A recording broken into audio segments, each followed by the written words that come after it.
Hi, my name is Tommy Tempest. I'm the stunt coordinator for Peter Pan Neverland Nightmare. I also double for our main actor, Martin Portlock, who plays Peter Pan. I just want to talk to you guys about how we made the action scenes for the movie and how things changed during production. On the left, you can see the finished edit, and on the right is our previous footage. You can see our main actress, Kirsten Waring, who plays Roxy. She's going to be fighting Peter off in this scene, trying to save her son from being kidnapped by Peter. On the right is Martin with our stunt double for Kirsten, Yeshka Pike, and they will be performing the scene with me operating the camera. The first difference we'll see is how we got to the foot chop. Originally, we envisioned the foot being wounded enough to make Roxy stagger and fall, whereas in the end, our director, Scott, wanted to chop the foot off. For us in stunts, we didn't think it made a whole lot of sense, as Roxy can no longer move around and fight. But it is a movie, and the foot being sliced off is very visceral and shocking. We can certainly work around it, as you'll see. When we shot it, that's actually me chopping through the foot, which we shot while Martin was being fitted in prosthetics. So I chopped through that slipper just to save time. And our blood effects artist, Sean and Paula, did a fantastic job making it look really bloody. Everything made really horrible, so they did a brilliant job. In our previews, you can see we move around a lot. And the biggest limitation we came up against on the night shoot was lighting. Our DOP, Vince Knight, could only really light the kitchen from outside, so our scene had to work on the kitchen table. To keep everything visible, we simply swapped the choreography around. When I'm designing action scenes, I like to work modularly, so when things like this happen, I can just chop and change things around and still hit the same beats. Here you can see that we changed the start to Roxy kicking Peter into the fridge, then using the dialogue to set Peter up so his back is turned and Roxy can jump on Peter's back and stab him that way. This meant that we all still knew what was going on and didn't get confused, and we can shoot a master of the whole scene and shoot in sections without getting lost and forgetting what's happening. It also helped explain why Roxy can still fight despite having half her foot missing. Since we first started discussing the script, our director literally wanted to throw the kitchen sink at these characters and use whatever was to hand to fight with. This helps establish that our characters aren't trained fighters but normal people fighting for their lives. It's all very desperate and vicious, and you can see they're fighting with kitchen knives, plant pots, utensils, whatever they can find. It also lets us do some very nasty moments, such as Peter's face being cut open, which is a big foreshadowing moment in the movie, and all this takes various departments working in tandem. I had to keep in mind that it takes time to set up and reset the blood effects, breakables, and the kitchen itself with the art department. A lot of what I do relies heavily on a good working relationship with the art department. And our art director, Jamie Snedden, is also a very good friend and definitely the kind of guy you want on your side when you're in the thick of it. He did a great job fitting a stunt pad to the kitchen table and also the breakable props we used.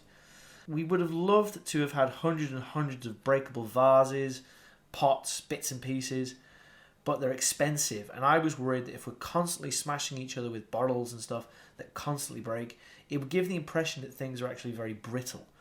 I prefer to use foam versions of props as they're easier to reset and give a sense of permeance and toughness, making impacts seem much harder. In my opinion, the break should be a highlight, that the impact was that hard that the object smashed.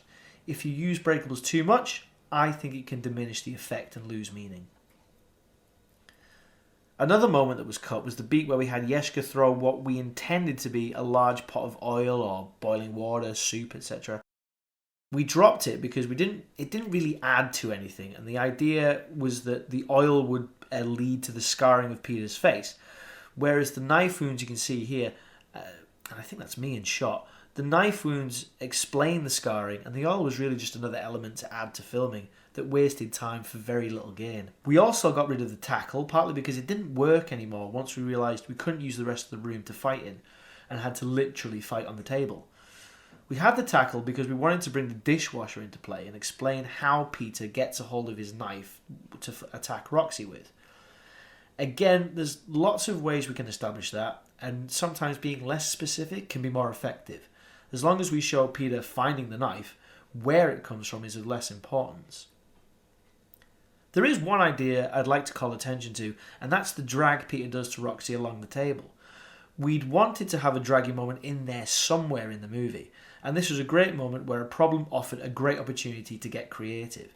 It's quite hard to design a scene without being on location, and I find it best to keep things open to change and adapt, because you never know what's happening during filming.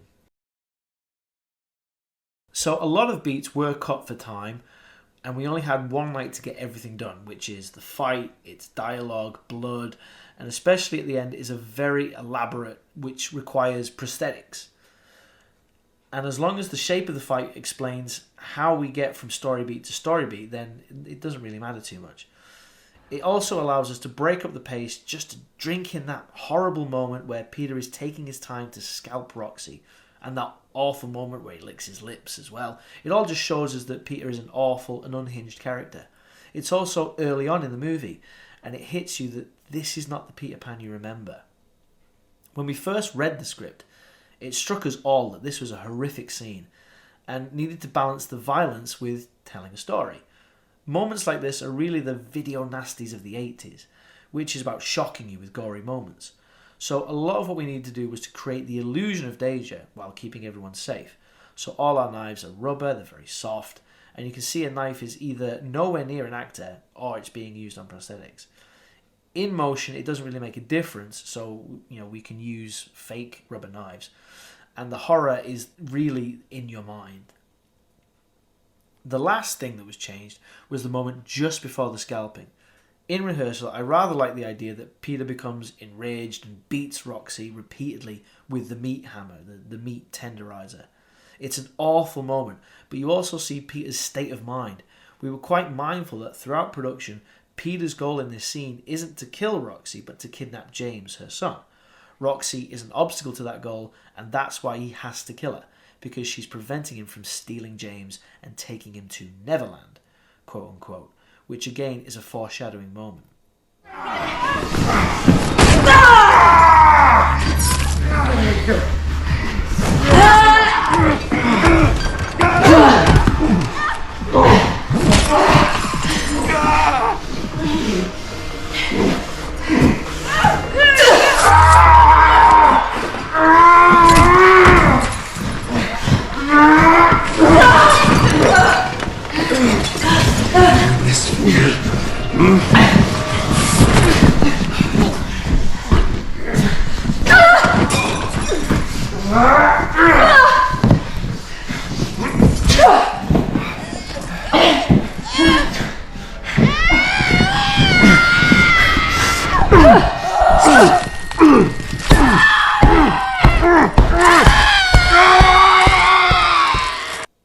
Anyway, that's pretty much everything I could think of in this scene.